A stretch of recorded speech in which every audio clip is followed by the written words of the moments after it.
Good morning students. जो last class में हमने कंप्लीट किया था चैप्टर 1, क्लास 7 का जो चैप्टर 1 था उसका कुछ पोर्शन हमने कवर कर लिया। थोड़ा बहुत पोर्शन बाकी था तो उसे आज हम कवर करेंगे। नेक्स्ट जो था other mode of nutrition in plants में अदर मोड कौन कौन से हैं जहाँ से न्यूट्रिशन प्लांट के थ्रू लिया जाता है, या प्लांट्स में जो दूसरे मोड्स हैं उनमें सबसे फर्स्ट मोड हो जाएगा पैरासाइटिक प्लांट्स। अब पैरासाइटिक प्लांट अगर हमने कहा है तो पैरासाइट कहने का मतलब है कि किसी दूसरे पे डिपेंड होकर अपना फूड कंज्यूम करना, यानी दूसरे को हार्म करना, खुद बेनिफिट होना, खुद बेनिफिट लेना, यानी जिस पर वो डिपेंडेंट हैं उनको हम होस्ट कहेंगे। यानी कोई एक प्लांट, और वो प्लांट दूसरों पर क्यों डिपेंडेंट है? Because they are non green plant. यानी कुछ प्लांट, सभी प्लांट्स ग्रीन नहीं है, कुछ प्लांट्स नॉन ग्रीन है, यानी जैसे कस्क्यूटा या अमरबेल जिसे कहते हैं। तो अमरबेल नॉन ग्रीन प्लांट है, उनमें क्लोरोफिल एब्सेंट है। तब उस केस में ये प्लांट्स डायरेक्टली दूसरे किसी प्लांट के सरफेस पे अपने बॉडी को अपने मतलब जो प्लांट का न्यूट्रिशन है वह किसी दूसरे प्लांट के थ्रू ये कंज्यूम करेंगे। यानी यह जो प्लांट है किसी दूसरे प्लांट के स्टेम पे, ब्रांचेस पे डायरेक्टली हैंग हो जाएंगे और वहाँ से अपना न्यूट्रिशन लेते हैं। तब उस केस में ये जो प्लांट्स होंगे इन्हें हम क्या कह देंगे? इन प्लांट्स को जो कि दूसरे किसी प्लांट बॉडी से अपना न्यूट्रिशन कंज्यूम करते हैं तो इन्हें पैरासाइटिक प्लांट्स कहेंगे। जैसे एग्जांपल में ये हमने देखा है कस्क्यूटा प्लांट जो इंडिकेटेड है, ये क्या है? कस्क्यूटा प्लांट है। और होस्ट कौन हो जाएगा? जिस पर वह डिपेंड होकर अपना न्यूट्रिशन ले रहे हैं, तो उसे हम क्या कहते हैं? होस्ट कहते हैं। अब नेक्स्ट है, इसको हमने लास्ट क्लास में भी थोड़ा डिस्कस किया था इसके बारे में। नेक्स्ट है इंसेक्टिवोरियस प्लांट। ऐसे कुछ प्लांट्स हैं, अभी तक हमने ये समझा है कि जितने भी प्लांट्स हैं उनमें जो ग्रीन स्ट्रक्चर प्रेजेंट होगा, ग्रीन मॉलिक्यूल जो प्रेजेंट है वह क्या है? क्लोरोफिल है, जो कि डायरेक्टली फोटोसिंथेसिस में हेल्प करते हैं और फूड प्रिपरेशन में जो फोटोसिंथेसिस करके फूड प्रिपरेशन कराने के लिए रिस्पॉन्सिबल है। तो अब इस सिचुएशन में जितना भी फूड हम ऑब्टेन करते हैं वह सभी किसका रिजल्ट है? फोटोसिंथेसिस प्रोसेस का ही रिजल्ट है। और फोटोसिंथेसिस होने का रीज़न क्या है? Photosynthesis process conducted by the use of chlorophyll molecule which are present in the leaf of the plant। यानी प्लांट्स का जो स्ट्रक्चर ग्रीन दिखाई दे रहा है, जो लीव्स ग्रीन दिखाई दे रहे हैं, उनके ग्रीन पिगमेंट होने का रीज़न क्या है? यानी ग्रीन पिगमेंटेशन जो है वो क्लोरोफिल के कारण है, यानी क्लोरोफिल की वजह से है। तब उस सिचुएशन में अगर हम देख रहे हैं यहाँ पे, तो इंसेक्टिवोरियस प्लांट ऐसे प्लांट हैं जो कि इंसेक्ट पे फीड करते हैं। Why they need to feed on insect when they have a chlorophyll molecule. यानी ये जो इंसेक्टिवोरियस प्लांट है इनमें क्लोरोफिल मॉलिक्यूल है, यानी फोटोसिंथेसिस परफॉर्म कर पा रहे हैं, उसके बावजूद ये इंसेक्ट फीड कर रहे हैं, इंसेक्ट पर फीड कर रहे हैं। इसका रीज़न कैसे इंसेक्ट पे फीड करते हैं? क्योंकि ये क्या है? ये तो सेसाइल है, किसी एक प्लेस पर फिक्स्ड हैं। ये तो मूव कर नहीं सकते कि एक जगह से दूसरी जगह हम पहुंच जाएं और दूसरी जगह जहाँ पर भी जो मिल रहा है उसे हम क्या करें? उसको प्रे बनाकर इनगल्फ किया जाए या उसको अपने न्यूट्रिशन में यूज़ किया जाता है। वो सिचुएशन में ये जो प्लांट्स हैं इनमें ऐसा फ्रेग्रेंस होगा, कलर होगा, जिससे कि इंसेक्ट जो होंगे वो इंसेक्ट अपने आप अट्रैक्ट होकर इनके फ्लावर्स या इनके लीफ में आएंगे, और जहाँ लीफ में वो पहुँच रहे हैं तब उस केस में वो डायरेक्टली उन्हें कंज्यूम कर लेंगे। यानी वो जो है, जैसे वीनस फ्लाई ट्रैप है, इसके अलावा पीचर प्लांट है, हनी ड्यू है, ब्लैडर वॉट है, ये नहीं कुछ ऐसे प्लांट हैं जो कि डायरेक्टली जैसे वीनस फ्लाई ट्रैप है, तो इस टाइप का उनका लीफ का स्ट्रक्चर है। अब इस लीफ का स्ट्रक्चर ये जो फिंगर हमारा दिख रहा है वह फिंगर उनमें क्या होगा? वह थॉर्न की तरह होगा। थॉर्न यानी कांटे जैसे स्ट्रक्चर है, और जहाँ पर यहाँ अगर कोई इंसेक्ट आ जाता है तो वह इंसेक्ट डायरेक्टली अगर यहाँ पर बैठा हुआ है तब उस केस में वो क्या होगा? ये डायरेक्टली पैक हो जाएगा, ये लॉक होगा। अब अंदर की तरफ जो इंसेक्ट या जो भी ऑर्गेनिज्म प्रेजेंट है वह अंदर की तरफ जो सिक्रीट होने वाले जूसेस हैं उन जूसेस से वह डाइजेस्ट होगा और फिर बॉडी के थ्रू एब्जॉर्ब कर लिया जाएगा। तो इस नेचर से ये क्या करते हैं? इस नेचर से ये डायरेक्टली इंसेक्ट को फीड करते हैं। तो ये जनरली हमने देखा कि इंसेक्टिवोरियस प्लांट क्या है? There are some plants which can trap insect and digest them for their nutrition. ऐसे ये प्लांट्स हैं जो कि इंसेक्ट को ट्रैप करते हैं अपने न्यूट्रिशन को पूरा करने के लिए। तो इसे हम क्या कहते हैं? इंसेक्टिवोरियस प्लांट कहते हैं। और जनरली इंसेक्ट पे फीड करने का मेन रीजन क्या है? Lack of nitrogen in the soil where they grow. जहाँ पर ये प्लांट्स ग्रो कर रहे हैं वहाँ के मिट्टी में नाइट्रोजन की डिफिशियंसी है। अब चूंकि फॉरेस्ट रीजन, वहाँ हम नाइट्रोजन तो देने ही नहीं जा रहे हैं, यानी डीएपी है, यूरिया है, डाई अमोनियम फास्फेट हो गया, यूरिया हो गया, एसएसपी हो गया, सिंगल सुपर फास्फेट हो गया। तो ये कुछ ऐसे फर्टिलाइजर्स है जहाँ पर भी कमी होती है नाइट्रोजन की, फास्फोरस की, पोटेशियम की, तो वहाँ पर हम अलग से फर्टिलाइजर अप्लाई कर देते हैं। हमारे यहाँ अगर आसपास के फील्ड में है, बट फॉरेस्ट रीजन वहाँ जो प्लांट ग्रो कर रहे हैं वहाँ पर तो हमारे पास कोई तरीका नहीं है जहाँ से कि न्यूट्रिशन उनको अलग से प्रोवाइड कराया जाए। तो इन्होंने खुद से अपनी व्यवस्था की है कि अपने से वो अपना न्यूट्रिशन पूरा कर पाए। तब उसमें उनके पास एक ऐसा मैकेनिज्म मिला है कि जहाँ पर ये नाइट्रोजन की डिफिशियंसी में अगर ये ग्रो कर जाते हैं, देन वो क्या करना शुरू कर देंगे, वह इंसेक्ट पर फीड करना शुरू कर देंगे। और जहाँ पर भी जो भी प्लांट्स इंसेक्ट पर फीड करके अपना न्यूट्रिशन पूरा करते हैं, only the fulfilment of the deficiency of nitrogen, यानी जो नाइट्रोजन की डिफिशियंसी सॉइल में प्रेजेंट है, उस नाइट्रोजन की डिफिशियंसी को फुलफिल करने के लिए ये किस पे फीड कर रहे हैं, दे फीड ऑन इंसेक्ट्स। तो इंसेक्ट पे फीड करके नाइट्रोजन की डिफिशियंसी को खत्म कर रहे हैं। तब उस टाइप के प्लांट जो कि इंसेक्ट पे फीड करते हैं, that type of plant is known as insectivorous plant. तो इंसेक्ट वोरियस प्लांट हमने यहाँ देख लिया, इंसेक्ट वोरियस प्लांट क्या है। देन नेक्स्ट है, ये देखिए एक पीचर प्लांट का स्ट्रक्चर दिया हुआ है। पीचर प्लांट ऐसे पीचर टाइप शेप है। पीचर यानी घड़ा होता है, घड़ा का जो नेक होगा, गर्दन होगा यानी सुराही, उसका जो नेक होगा उस टाइप का ये पीचर प्लांट का पीचर शेप्ड है, pitcher shaped. This is the modification of leaf. ये जो हमें शेप दिखाई दे रहा है, ये प्लांट का कौन सा पार्ट है, this is modified leaf.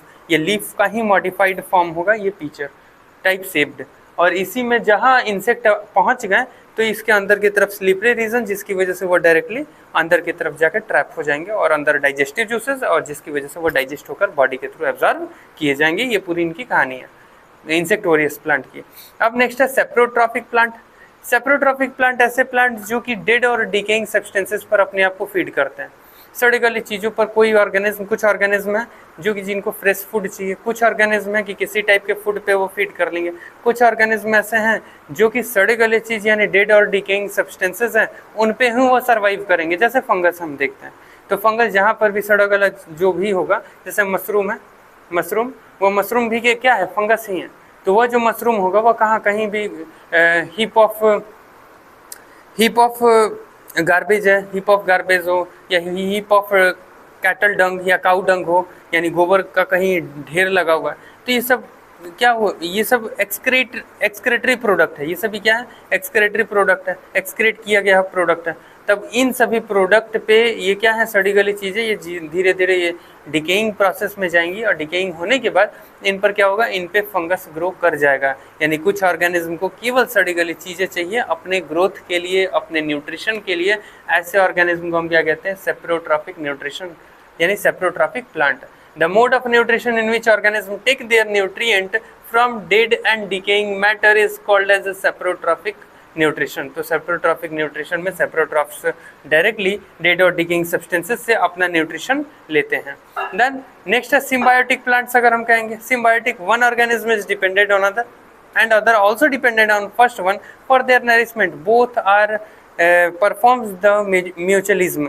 Mutualism एक दूसरे को हेल्प करना, एक दूसरे को हेल्प करना, किसी का नुकसान नहीं हो रहा है। पहले वाले ने दूसरे का हेल्प कर दिया, दूसरे वाले ने पहले का हेल्प कर दिया। इस तरीके से दोनों एक दूसरे के हेल्प, दो ऑर्गेनिज्म एक दूसरे को हेल्प करके आगे की तरफ अपना सर्वाइवल कर रहे हैं। इसे हम क्या कहते हैं, इसे हम सिम्बायोटिक रिलेशनशिप या सिम्बायोटिक प्लांट्स की कैटेगरी है ये। जहाँ पर कि एक हम देखते हैं कि rhizobium bacteria lives in the root nodule of the leguminous plant, where the rhizobium bacteria found their shelter, found their food from the root, and plant get nutrition from the bacteria। यानी bacteria जो है atmospheric nitrogen को nitrate के form में convert करता है, जो plant के थ्रू एब्जॉर्ब किया जाता है, और वहीं उस बैक्टीरिया को क्या मिल रहा है, बैक्टीरिया को शेल्टर मिल रहा है, घर मिल रहा है, खाना मिल रहा है प्लांट से। इस वजह से दोनों एक दूसरे को हेल्प करके प्लांट का ग्रोथ भी हो रहा है और बैक्टीरिया का भी ग्रोथ हो रहा है।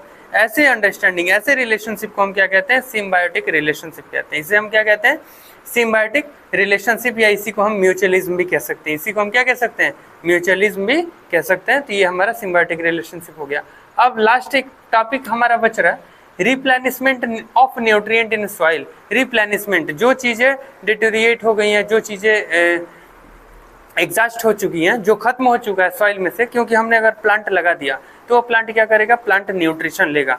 मिट्टी में जो प्रेजेंट नाइट्रोजन, फास्फोरस, पोटास है, इसके अलावा कैल्शियम है, मैग्नीशियम है, सल्फर है, मोलिब्डेनम है, जिंक है, आयरन है, निकल है, डिफरेंट टाइप के जो माइक्रो और मैक्रो न्यूट्रिएंट है वह सभी कहाँ प्रेजेंट है, मिट्टी में प्रेजेंट है और प्लांट के ग्रोथ के लिए इसेंशियल है।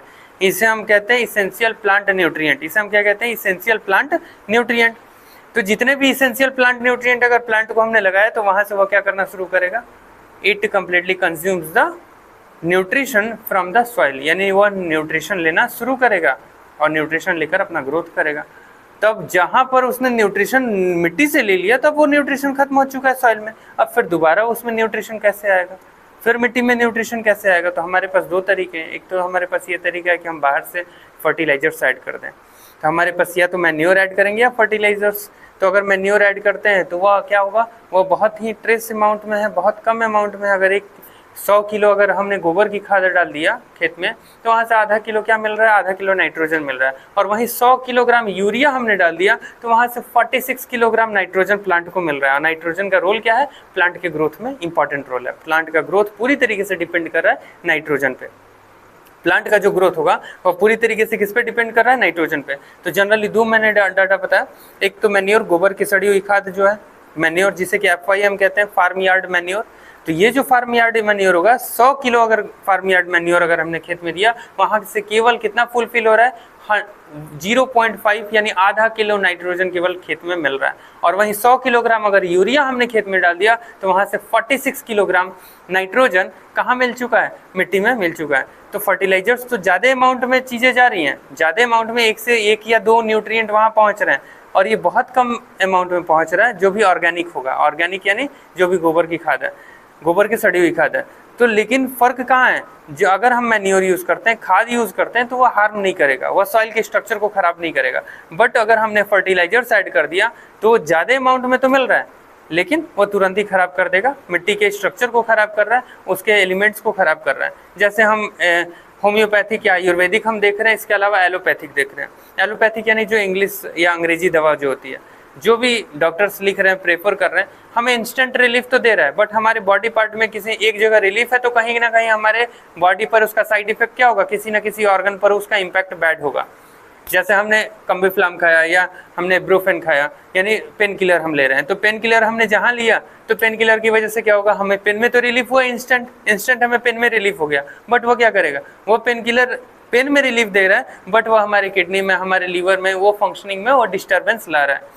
इंस्टेंट रिलीफ के लिए हमने यूज़ किया बट उसका साइड इफेक्ट हमें मिलेगा। दूसरी तरफ अगर हमने होम्योपैथिक या आयुर्वेदिक अगर यूज़ किया तो हमारे बॉडी में रिलीफ तो स्लो होगा बट वो हमारे बॉडी के पार्ट्स को हार्म नहीं करेगा, यानी उसका लेस या नेग्लिजिबल साइड इफेक्ट हमें देखने को मिलेगा, यानी वहाँ पर साइड इफेक्ट लेस होगा या जीरो होगा। और हमें रिलीफ जो मिलना है वो इंस्टेंट ना होकर थोड़ा सा टाइम उसमें लगेगा। तो उसी तरीके से मैन्योर और फर्टिलाइजर्स का भी कंडीशन है।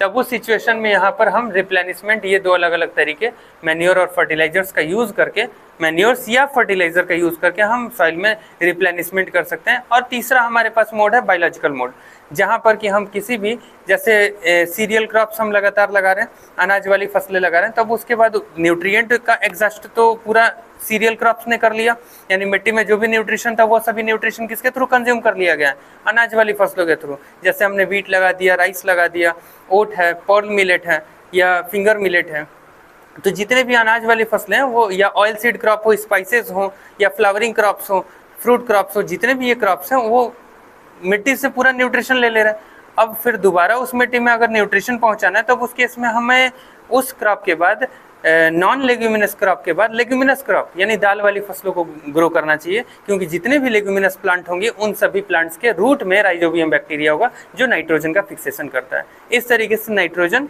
जहाँ पर डिफिशियंसी है, जहाँ पर नाइट्रोजन की कमी है, वहाँ दाल वाली फसलों को अगर हम लगा देते हैं, लेग्यूमिनस प्लांट लगा देते हैं, तो जो भी एटमॉस्फेरिक नाइट्रोजन है वह नाइट्रोजन डायरेक्टली कहाँ फिक्स कर दिया जाएगा, और डायरेक्टली सॉइल में फिक्स कर दिया जाएगा। जो एटमॉस्फेरिक नाइट्रोजन है वह नाइट्रेट के फॉर्म में उसे फिक्स किया जाएगा। तब वह जो सॉइल है वह क्या हो चुका है, वह पूरी तरीके से न्यूट्रिएंट रिच हो चुका है, and then it means the soil are completely rich in nutrient, means enrichment of nutrient into the soil after the growing different type of leguminous crop.